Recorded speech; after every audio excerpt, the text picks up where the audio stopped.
여러분, 혹시 통풍은 그저 술 많이 드시고 고기를 즐기시는 분들이나 걸리는 병으로 들으셨죠? 그런데 그게 사실이 아닙니다. 진짜 원인은 따로 있습니다. 이걸 모르고 그대로 두시면 어느 날 갑자기 한밤중에 발가락 끝이 불에 타는 듯 화끈거리며 잠을 깨게 되시고, 시간이 더 흐르면 관절이 뒤틀리고 콩팥까지 무너지게 됩니다. 절대 가볍게 넘기시면 안 되는데요. 오늘 이 영상에서 통풍이 도대체 왜 생기고 우리가 무엇을 그동안 잘못 알고 있었는지, 그리고 어떻게 해야 평생 통증 없이 편안한 일상을 누리실 수 있는지 차근차근 알려드리겠습니다. 여러분, 통풍이라는 병을 한 번쯤은 들어보셨죠? 옛날 어른들께서는 이 병을 두고 황제의 병 또는 임금님의 병이라고 불렀습니다. 왜 그랬을까요? 잘 먹고 잘 마시는 사람들, 그러니까 황제나 귀족처럼 매일같이 기름진 고기와 술을 즐기시던 분들에게서 주로 나타났기 때문인데요. 그런데 요즘은 황제만 걸리는 병이 아닙니다. 평범하게 사는 우리 여러분들, 평소에 술도 그렇게 많이 안 드시고 고기도 그저 명절에나 조금 드시는 분들에게서도 점점 더 자주 나타나고 있습니다. 왜 이런 일이 벌어지고 있을까요? 여러분, 한번 생각해 보세요. 우리가 살아가면서 우리는 매일같이 음식을 먹죠. 그 음식이 우리 몸 안에 들어가서 잘게 부서지고 소화가 되고 영양분이 흡수되고, 그리고 나면 마지막에 찌꺼기가 남습니다. 사람이 음식을 먹고 살아가는 한 이 찌꺼기는 반드시 생겨나게 되어 있어요. 그 찌꺼기 가운데 하나가 바로 오늘의 주인공인 요산이라는 물질입니다. 요산은 우리 몸이 단백질을 처리하고 남은 일종의 폐기물이라고 보시면 돼요. 이 요산은요, 보통 콩팥을 통해 소변으로 빠져나가게 되고 일부는 대변으로 나갑니다. 그렇게 매일매일 들어오고 매일매일 빠져나가는 균형이 맞춰져 있으면 아무런 문제가 생기지 않아요. 그런데 말입니다, 이 균형이 만일 한쪽으로 기울기 시작하면 큰일이 벌어지게 되는데요. 들어오는 양은 많은데 나가는 양이 적다면, 또는 들어오는 양은 그대로인데 나가는 길이 막혀버린다면 어떻게 될까요? 그 유산이 빠져나가지 못하고 몸 안에 차곡차곡 쌓이게 되는 거죠. 마치 오래된 수도 파이프 안에 석회가 끼듯이 우리 몸 위의 혈관과 관절 구석구석에 바로 이 유산이 쌓이기 시작합니다. 그러다가 어느 순간 그 유산이 더 이상 녹아 있을 수 없는 지경에 이르게 되면 작고 뾰족한 돌멩이처럼 결정으로 굳어버리게 되는 거죠. 마치 짱국물을 오래 두게 되면 바닥에 소금이 가라앉듯이 우리 몸속에서도 이 유산이 결정되어 관절에 박혀버리게 되는 겁니다. 자, 이 결정이 그럼 어디에 잘 쌓이는지 아십니까? 바로 우리 몸에서 가장 차갑고 혈액순환이 더딘 곳입니다. 바로 손가락 끝이나 발가락 끝, 그리고 귓바퀴, 발목, 무릎, 그 가운데서도 가장 흔한 자리가 어디인지 아십니까? 바로 엄지발가락의 뿌리 부분입니다. 그래서 통풍이 처음 시작될 때 대부분의 어르신들께서 한밤중에 갑자기 엄지발가락이 불에 대인 듯이 아파서 깨어나시게 되는 거예요. 그 통증이 얼마나 심하면 가벼운 이불자락에 살짝 닿기만 해도 비명을 지를 정도라고 합니다. 그래서 옛말에 바람만 스쳐도 아프다고 해서 통풍이라는 이름이 붙은 거죠. 많은 사람들이 이 통풍에 대해서 잘못 알고 있는 부분이 있는데요. 사람들은 흔히 통풍이 이 술과 고기 때문에 생긴다고만 알고 있습니다. 물론 술과 고기도 통풍을 악화시키는 것은 분명한 사실입니다. 하지만 우리 몸 안에서 만들어지는 그 유산의 양을 한번 짚어보면 완전히 달라집니다. 우리가 음식으로 섭취해서 만들어지는 유산은 전체의 약 5의 하나 정도밖에 되지 않는다고 알려져 있습니다. 그렇다면 나머지 5의 넷, 그러니까 압도적으로 더 많은 양은 어디서 나올까요? 바로 우리 몸 안에서 자체적으로 만들어집니다. 매일 새로운 세포가 만들어지고 낡은 세포가 부서지고 그 과정에서 끊임없이 이 유산이 생성되는 것입니다. 그런데 말입니다, 도대체 왜 통풍은 한밤중이나 새벽녘에 그렇게 심하게 아픈 것일까요? 여러분 가운데에도 한밤중에 갑자기 발가락이 아파서 잠을 설쳐보신 분들 계시죠? 그 이유는 이렇습니다. 사람이 잠을 잘 때는 몸의 체온이 조금씩 떨어지고 혈액순환도 낮 시간보다 느려지게 되죠. 그리고 잠자는 동안에는 물을 마시지 않으니까 몸 안의 수분이 줄어들고 혈액이 끈적끈적해집니다. 그러면 어떻게 될까요? 평소에는 혈액 속에 충분히 녹아있던 요산이 차가운 발끝이나 손끝에서 더 이상 녹아내릴 수가 없어서 결정으로 굳어버리게 되는 거죠. 마치 따뜻한 물에 풀어놓은 설탕이 식게 되면 다시 굳어가는 것처럼 말입니다. 그래서 통풍 발작 같은 거의 대부분 한밤중이나 새벽 시간에 시작되는 것입니다. 여러분, 이 통풍의 통증이 얼마나 심각한지 아십니까? 의학계에서는 사람이 살면서 겪을 수 있는 통증 가운데 가장 극심한 통증 중에 하나가 바로 이 통풍이라고 합니다. 어떤 어르신께서는 자식을 낳을 때보다 더 아팠다고 말씀하기도 하시고요. 또 어떤 분은 큰 수술을 받았을 때보다도 더 견디기가 힘들었다고 하십니다. 숨을 쉬는 것조차 힘들 정도로 아프다는 표현이 결코 과장이 아닙니다. 발가락 하나가 시뻘겋게 부어오르고 화끈거리고 욱신거리는데 그게 한두 시간이 아니라 며칠씩 이어지니 얼마나 괴롭겠습니까? 그래서 통풍은 한 번이라도 발작을 겪어본 분들은 두 번 다시 그 통증을 겪고 싶지 않다고 입을 모아 말씀하시는 병입니다. 자, 그런데 말입니다. 진짜 무서운 것은 그 통증이 아닙니다. 통풍이 정말로 무서운 이유는 따로 있는데요. 한 번 발작이 오고 나서 일주일이나 열흘쯤 지나면 그 극심한 통증이 마치 거짓말처럼 사라집니다. 부어있던 발가락도 가라앉고요. 다시 평소처럼 걸어 다니실 수 있게 됩니다. 그러면 많은 분들께서 이렇게 생각하시죠. 아, 다 나았구나. 이제 괜찮구나. 그리고 나서 다시 예전처럼 술 한잔 하시고 고기도 드시고 그렇게 일상으로 돌아가십니다. 바로 이때가 가장 위험한 순간입니다. 통증이 사라진 시기를 의학에서는 간헐기라고 부른다고 알려져 있는데요. 발작과 발작 사이에 조용한 시기라는 뜻입니다. 그런데 이 조용한 시기에 우리 몸 안에서는 결코 조용하지 않은 일들이 벌어지고 있는 거죠. 요산 수치가 여전히 높은 상태로 유지되면 그 요산 결정이 관절 안쪽에 계속해서 차곡차곡 쌓여갑니다. 겉으로는 아무 증상이 없는데 속에서는 야금야금 관절을 파먹어 들어가는 것이죠. 마치 겨울에 처마 밑에서 고드름이 자라듯 우리 몸 안의 관절에서도 요산 결정의 덩어리가 점점 자라나는 것입니다. 여러분, 이 덩어리가 점점 커지면 어떻게 되는지 아십니까? 처음에는 이 발가락 하나에만 통증이 오던 것이 시간이 지나면 발목, 무릎, 손가락으로 번져가게 됩니다. 발작의 빈도도 잦아지고 통증이 지속되는 기간도 점점 길어지죠. 그러다가 마지막에 만성결절성 통풍이라는 단계로 넘어가게 되는데요. 이때는 관절 주변에 요산 덩어리가 마치 작은 혹처럼 솟아오르게 됩니다. 발가락이 이상한 모양으로 휘어지고 손가락 마디마다에 울퉁불퉁한 돌기가 솟고 귓바퀴에도 작은 알갱이가 만져집니다. 그렇게 되면 더 이상 신발을 신을 수도 없고요. 젓가락을 잡기도 힘들어집니다. 일상생활 자체가 무너지게 되는 거죠. 그런데 말입니다. 통풍이 무서운 진짜 이유는 관절 통증이 전부가 아니에요. 요산이 쌓이는 곳이 관절뿐이 아니기 때문입니다. 아까 요산을 걸러 내보내야 하는 곳이 어디라고 말씀드렸죠? 예, 바로 콩팥입니다. 콩팥이 매일같이 그 많은 요산을 거르고 또 걸러야 하는데 요산 수치가 계속 높으면 어떻게 되겠습니까? 콩팥에 무리가 가죠. 마치 작은 채로 모래를 거르는데 모래는 끝없이 쏟아져 들어오고 채는 점점 막혀가는 것과 같습니다. 시간이 지나면 콩팥에도 요산 결정이 쌓이기 시작하고요. 이게 바로 요산 결석이라는 겁니다.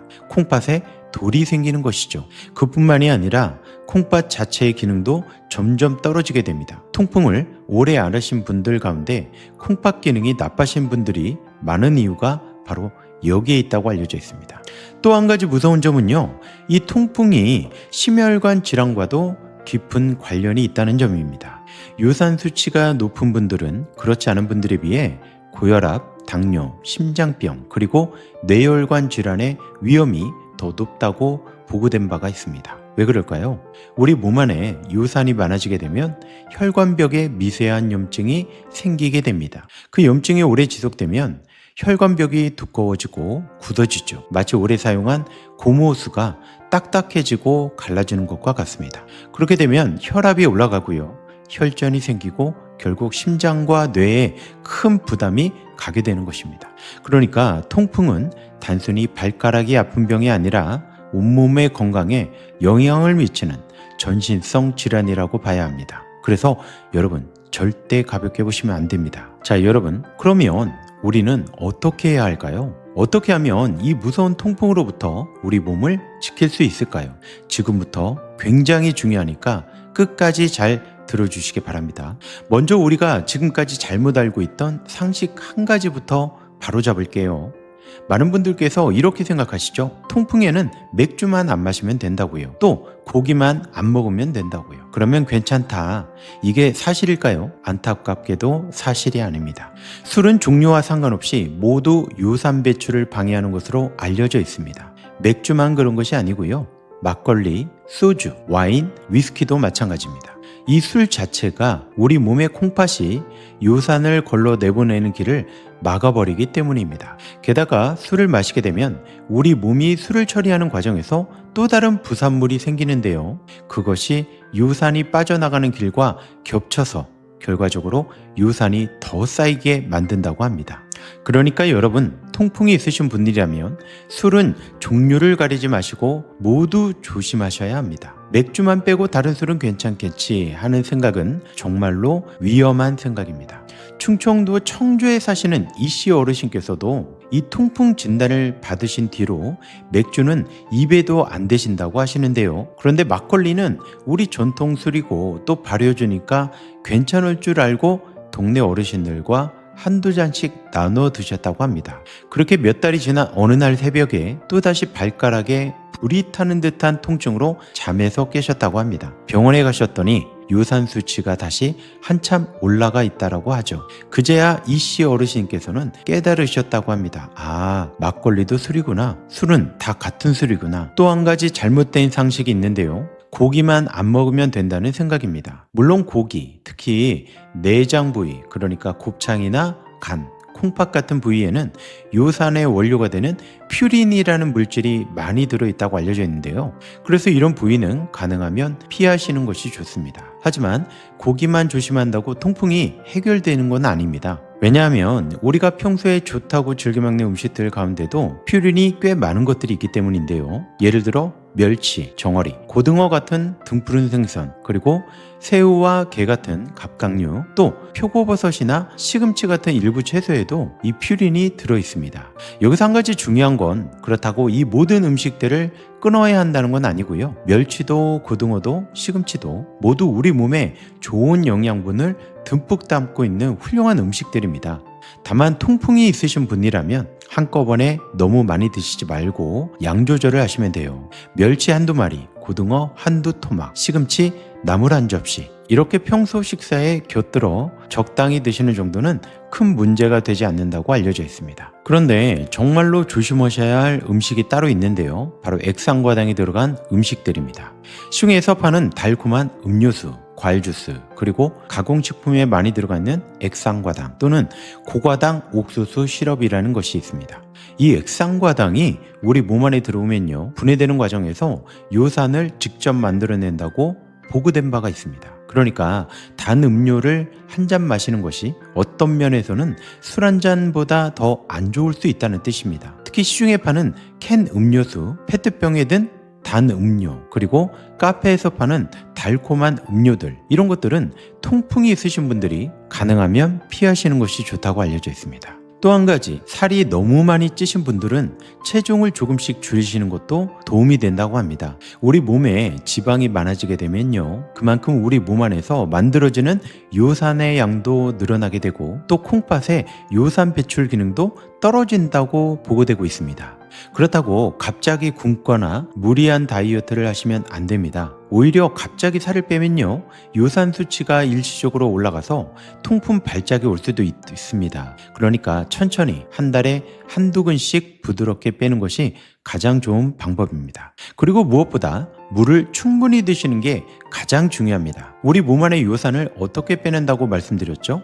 바로 소변으로 배출하죠. 그러니까 소변을 많이 만들어내려면 물을 충분히 마셔야 하는 것이죠. 하루에 8잔 정도, 그러니까 큰 컵으로 8잔 정도를 마시게 되면 가장 좋습니다. 다만 콩팥이나 심장에 문제가 있으셔서 평소에 물 마시는 양을 제한받고 계신 분들은 당연히 담당 의사 선생님과 먼저 상의하신 뒤에 양을 정하셔야 합니다. 자, 그러면 여러분 평소 일상생활에서는 어떻게 관리하면 좋을까요? 제가 오늘 몇 가지 실천 방법을 알려드리도록 하겠습니다. 자, 첫 번째는요, 물을 충분히 자주 드셔야 됩니다. 한꺼번에 많이 마시는 것보다 하루 종일 틈틈이 나눠서 마시는 것이 좋습니다. 아침에 일어나서 한 잔, 식사 전에 한 잔, 그리고 식사 후에 한 잔, 그렇게 자주 드시면 됩니다. 다만 콩팥이나 무심장에 문제가 있으신 분들은 반드시 의사 선생님과 상의를 해주시면 됩니다. 둘째, 술을 줄이십시오. 가능하면 끊으시는 것이 가장 좋고요. 그것이 어려우시면 양을 크게 줄이셔야 합니다. 막걸리든 소주든 맥주든 종류를 가리지 마시고 모두 조심하셔야 합니다. 셋째, 단 음료를 멀리하세요. 시중에 파는 캔 음료, 페트병 음료, 그리고 우리 커피 먹을 때 달달한 커피 많이들 좋아하시죠? 특히 믹스 커피 드시는 분들도 계실 텐데요.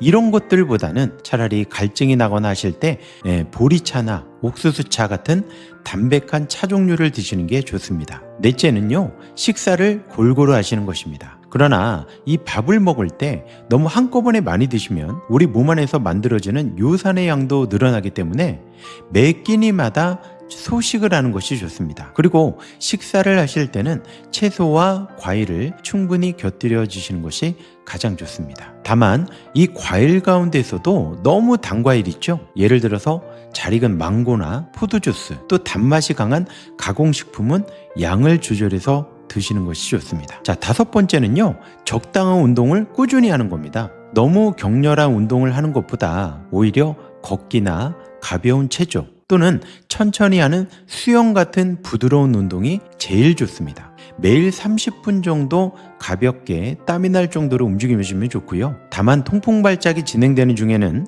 운동을 잠시 쉬시고 통증이 완전히 가라앉은 뒤에 다시 시작하는 것이 안전합니다.